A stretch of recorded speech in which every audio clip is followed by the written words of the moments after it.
can't imagine my mom ever writing poetry, and yet... A poem for Gus, who always said the wedding was a bad idea.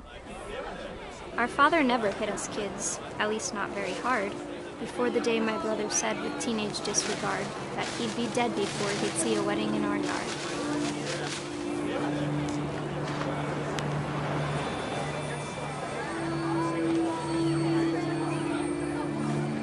My father made him come, of course, but Gus stood far apart, just flew his kite and bottled up the storm inside his heart.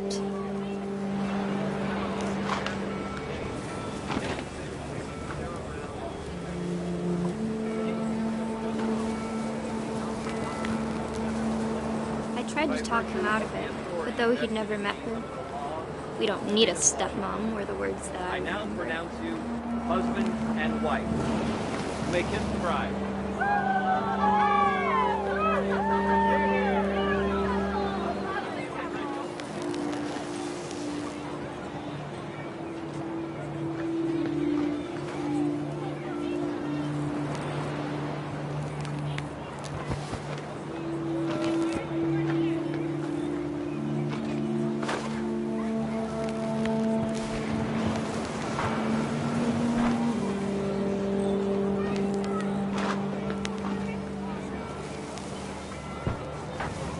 When the time for photos came, Dad ordered him to come here.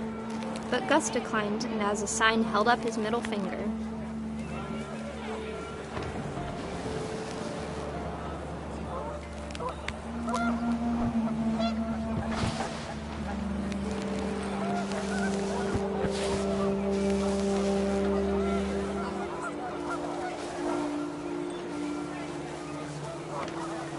The wind picked up, and panicked geese appeared and quickly went.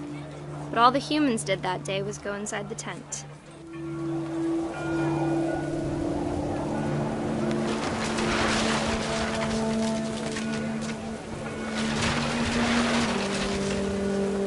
The rain came down in buckets then, but no one seemed afraid that nature might destroy the tent our dad had crudely made. Thunder sounded much too close and full of angry power. But all my father said to this was, "Make the music louder."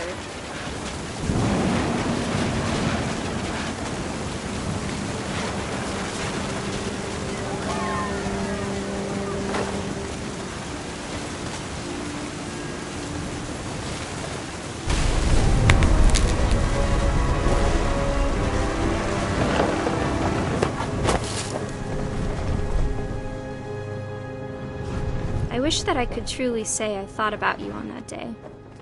Out there on the beach alone, just you, the wind, the sea, and foam. But I didn't, until we found you.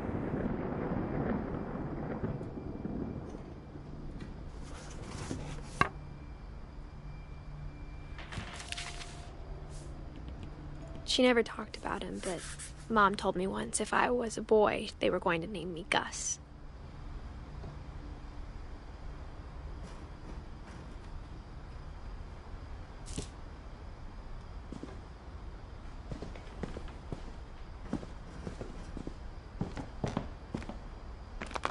My mom moved up to the loft after her brothers died. At the time, it was as far away as she could get.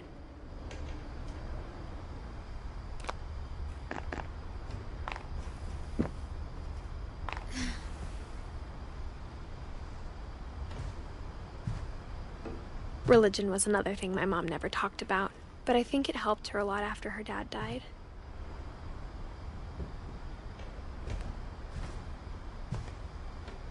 She spent a summer building houses in Calcutta, where she met my dad, Sanjay.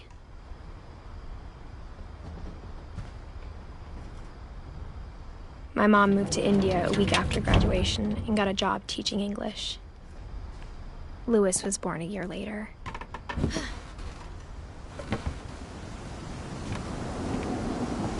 When my dad died, I don't think Mom knew where else to go.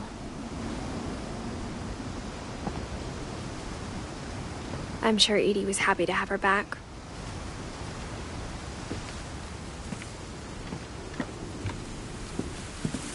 The house had to get a little bigger, but Edie was used to that.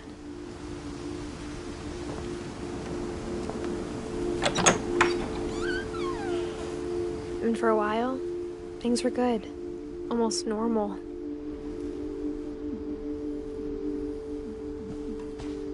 But it didn't last.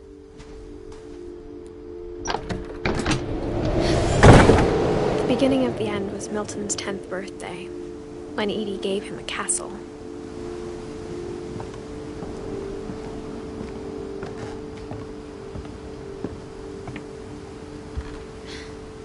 After Milton disappeared, the only thing he left behind was a room full of paintings.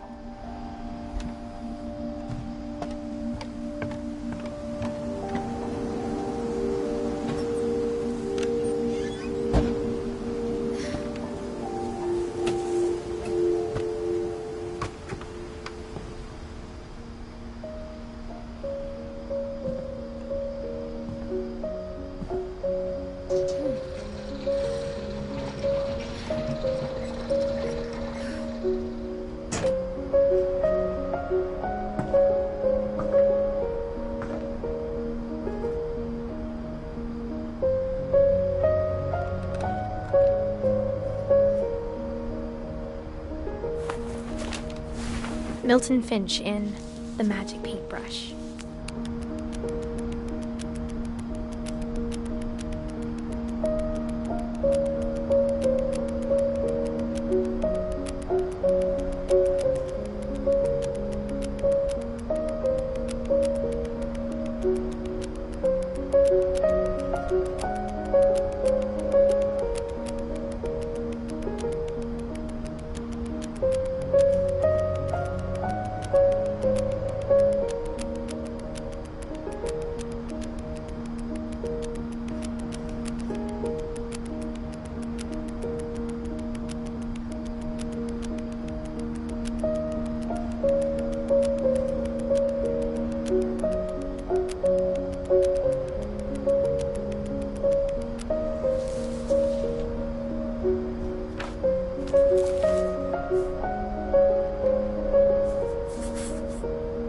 I was 4 when Milton disappeared.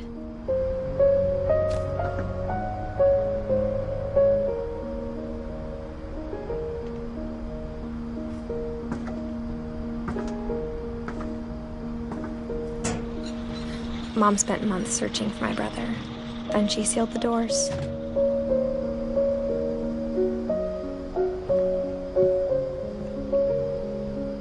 Whatever Milton had found in the house, Mom didn't want it getting out.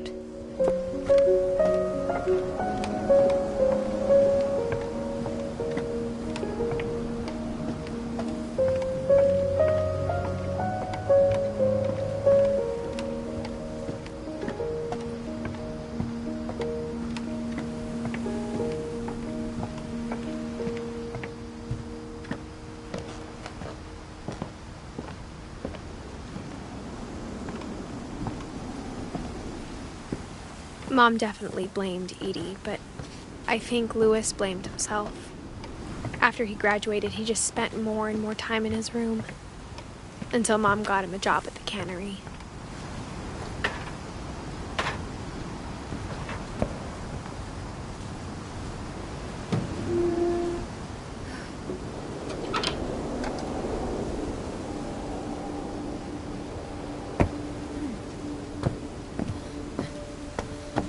Louis's room smelled very, very familiar. That part of him lived on.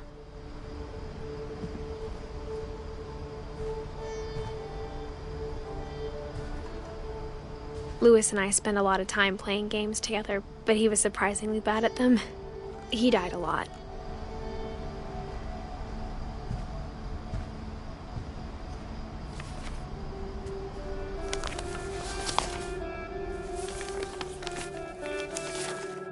Dear Mrs. Finch, as Louis's psychiatrist, I can understand your desire for an explanation.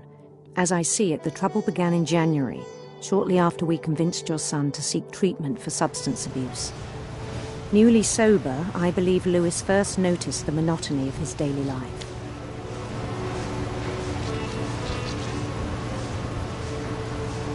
He kept working at the cannery.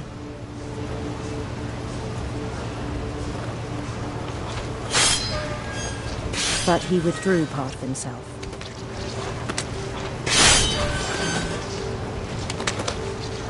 In our sessions, I saw the same behavior. His mind began to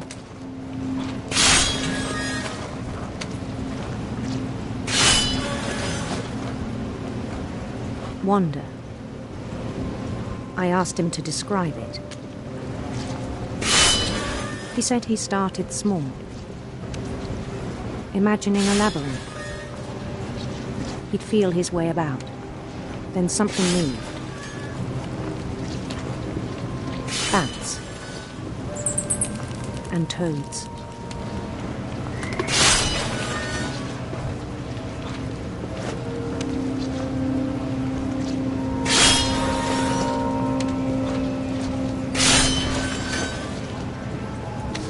And things that have not names.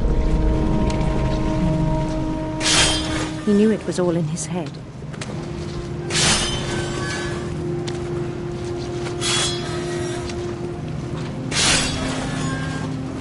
But he took it very seriously. I had hoped he'd find himself.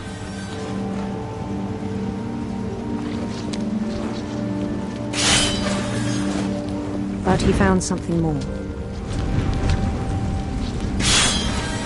I worried about him then. Daydreaming at the cannery.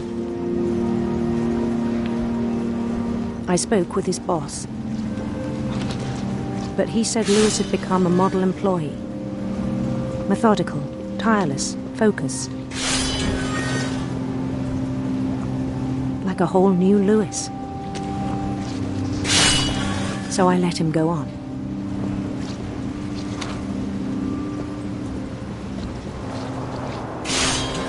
I even encouraged him. It seemed very promising at first.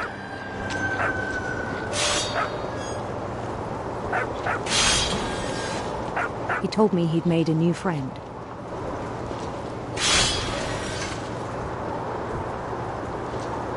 On the edge of a city he named Lewis Hope. He built the city up slowly, brick by brick. Then he made musicians.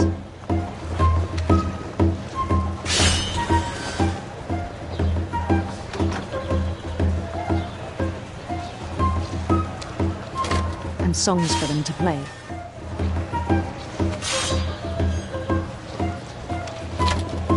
He talked about starting a band.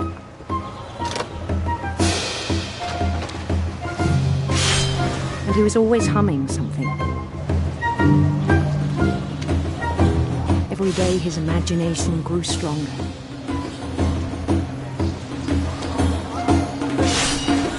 He no longer spoke at the cannery. But his chopping was as reliable as ever. Then one day it struck him that all the cheering crowds, even the stones under his feet, were all in his imagination. So he could do whatever he wished.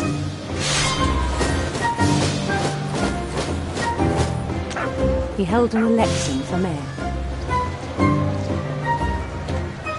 And he won. They begged him to stay, but his mind was already wandering. It became a game for him.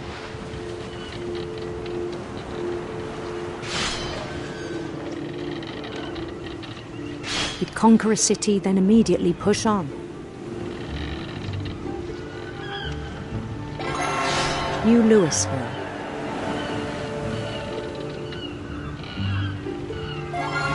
St. Louis. He started drifting away from our reality.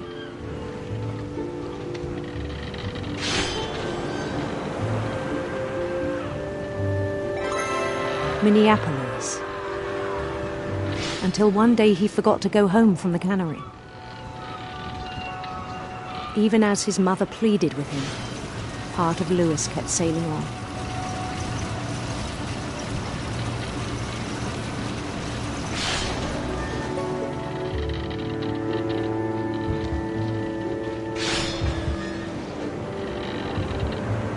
In Louisburg, he heard rumors of a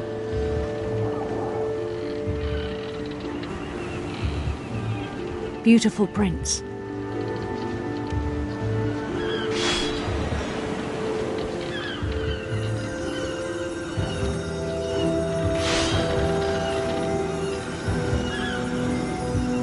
The prince was on his own quest for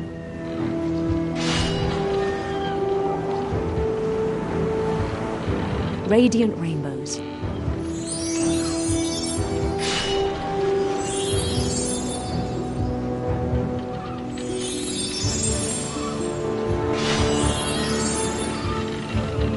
He followed the sound of his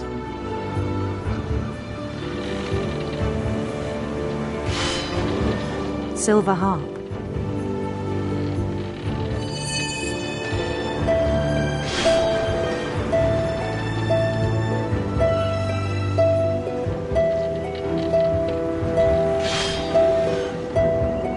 His chase led him to a golden palace east of the sun and west of the moon. Even then, his logic remained sound.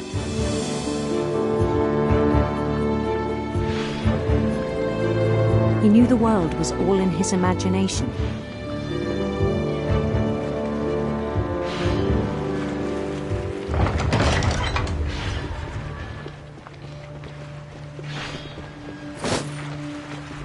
But he was so proud of having created it.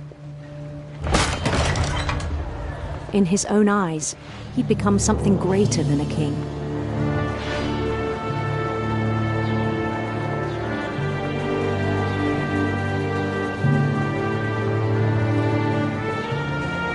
For someone who'd never known success in the real world, I think it was overwhelming. And then it struck him that the real Louis was not the one chopping salmon, but the one climbing the steps of a golden palace.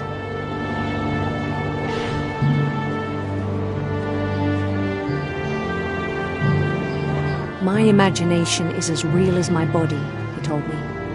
It was hard to argue with him.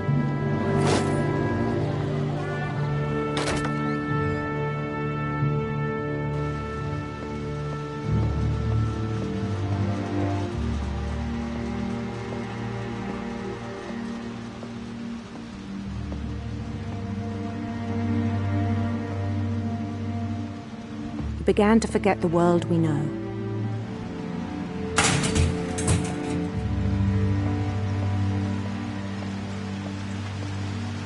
I think it pained him to remember Louis, the cannery worker.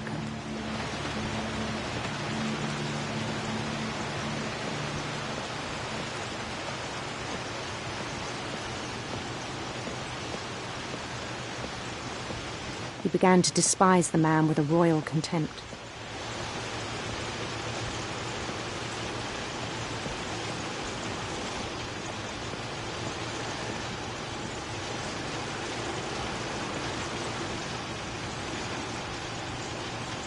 I still thought I could save him.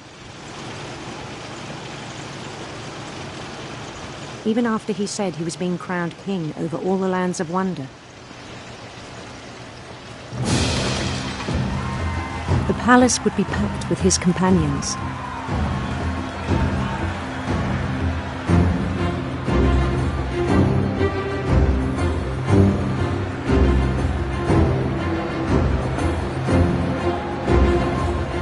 Including the wise Calico who'd insisted on advising him.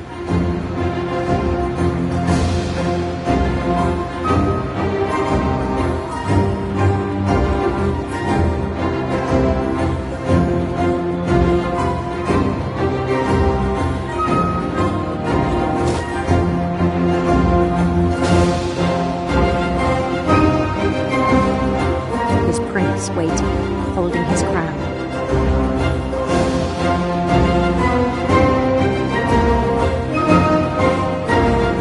There was only one thing left to do.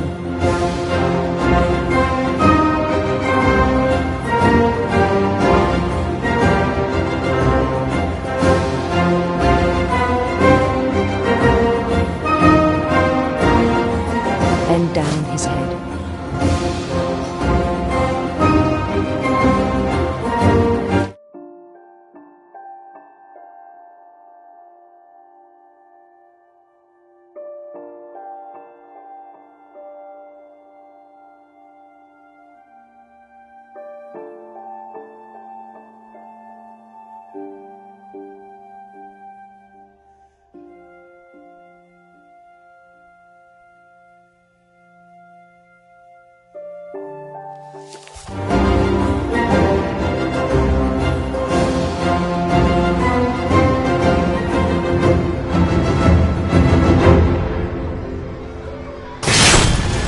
rest I think you know. Mrs. Finch, your son was a kind man who will be missed by all of us who knew him.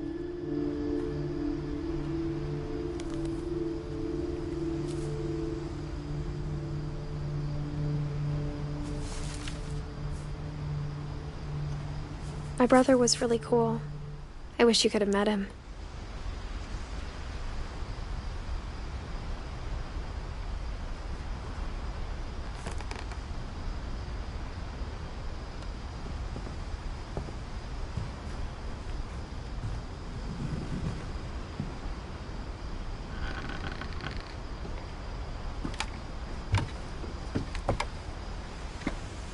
On the way back from Lewis's funeral, my mom told me to start packing.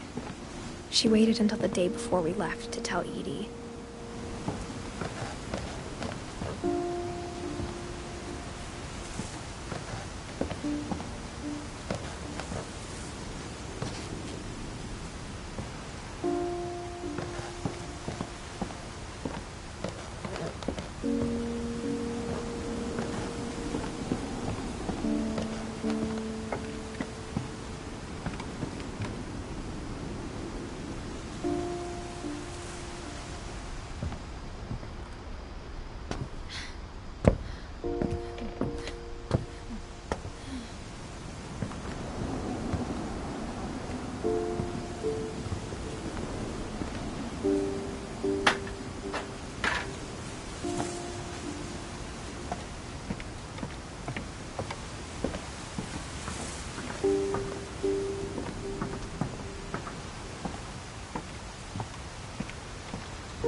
Sam spent his life shooting photos, but Mom said he got nervous being in front of the camera.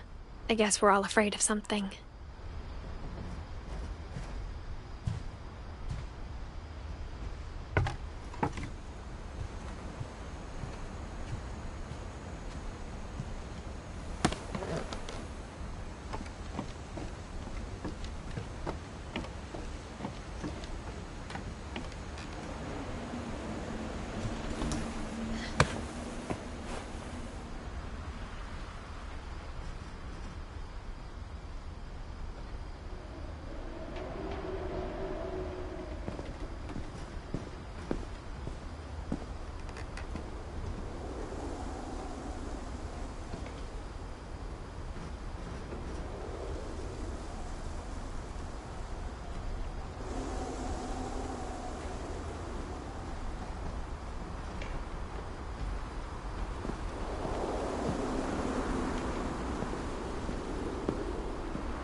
Everyone always told me to stay out of Lewis's room, except Lewis.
I'm not sure if she wanted to make it easier or harder.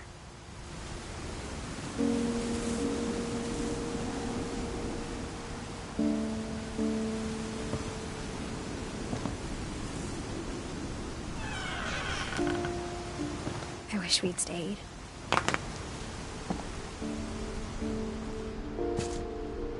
But I understand why we left.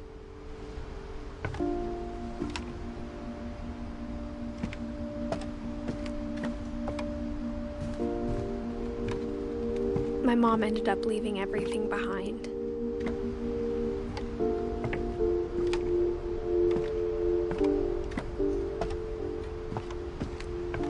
What happened that night had been coming for a long time. Maybe it should have come sooner.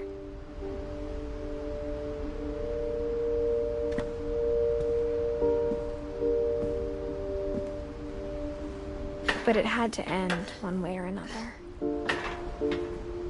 All that's left now was to tell you about that last night.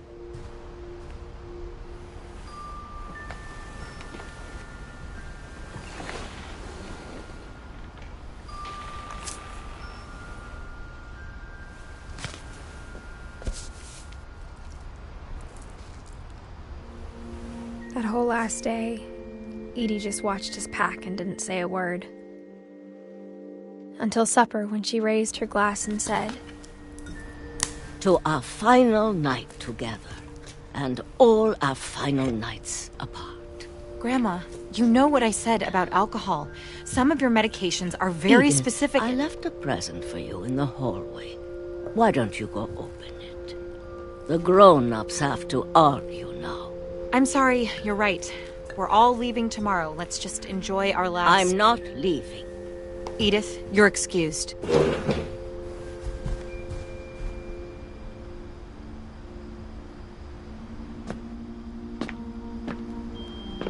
The power had been shut off that morning, but Edie always had plenty of candles. When my mom sealed the library, I don't think she knew about the other entrance, or that Edie had a key to it.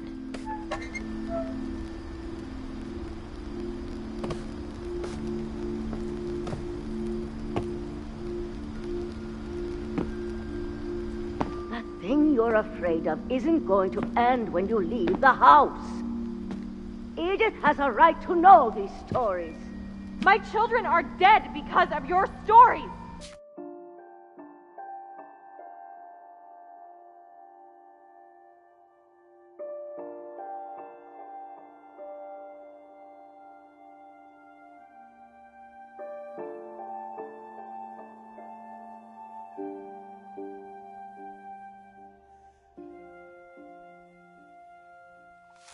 I think it's best if Edith and I leave tonight. We'll have the nursing home send a van for you in the morning, okay? Dear Edith, there's so many stories I wish I could tell you, but there's only time for one. This is about what happened on the night you were born. That night, the tide went way, way out.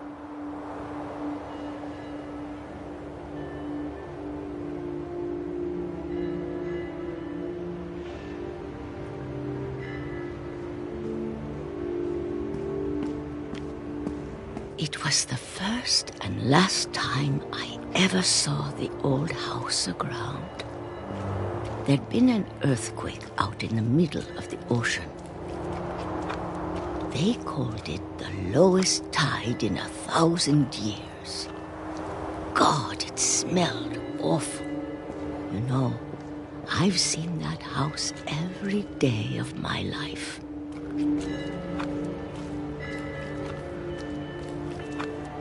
But I never thought I'd go back to it. When the fog rolled in, I lost my way.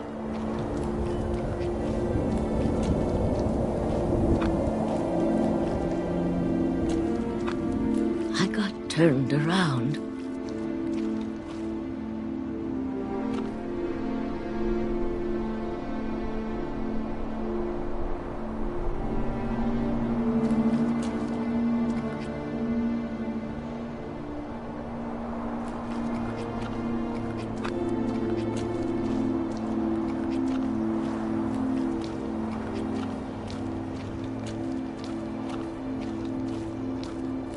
I started seeing things.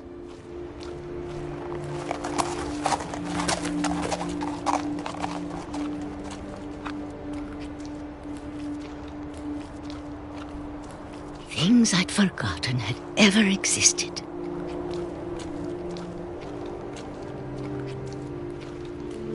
But when I saw them, they felt like old friends. That night, a lot of things came back to me. Or maybe I came back to them.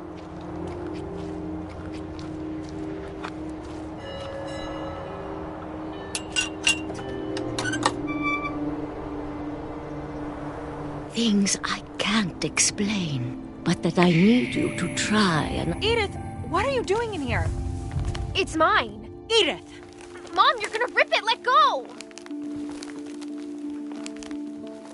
I kicked and screamed, but Mom dragged me to the car.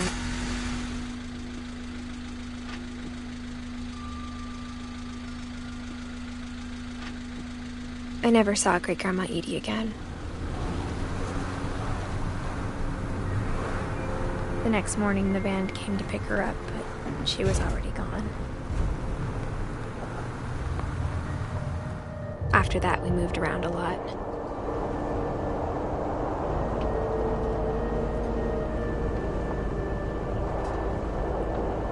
We both tried to make the best of it.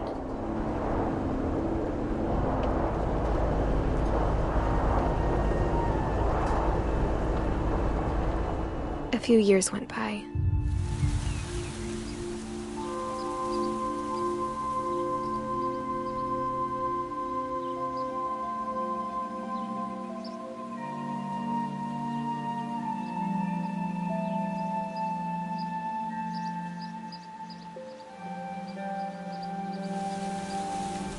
My mom didn't like to talk about it, but she started getting sick a lot. The rest happened pretty quickly.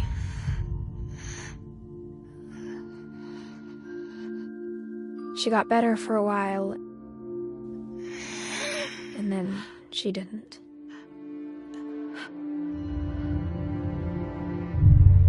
And then I was alone. The last Finch left alive.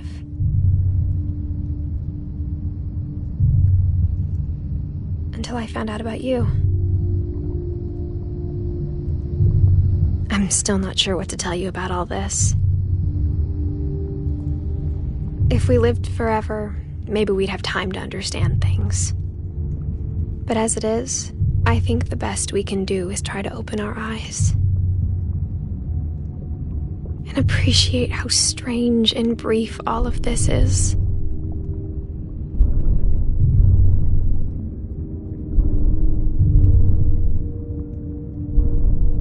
This journal was supposed to be for you.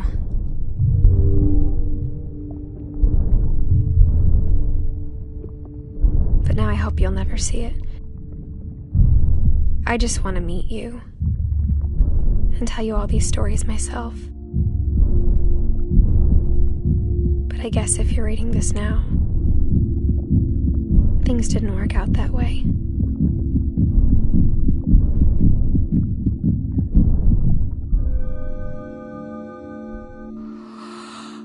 This is where your story begins.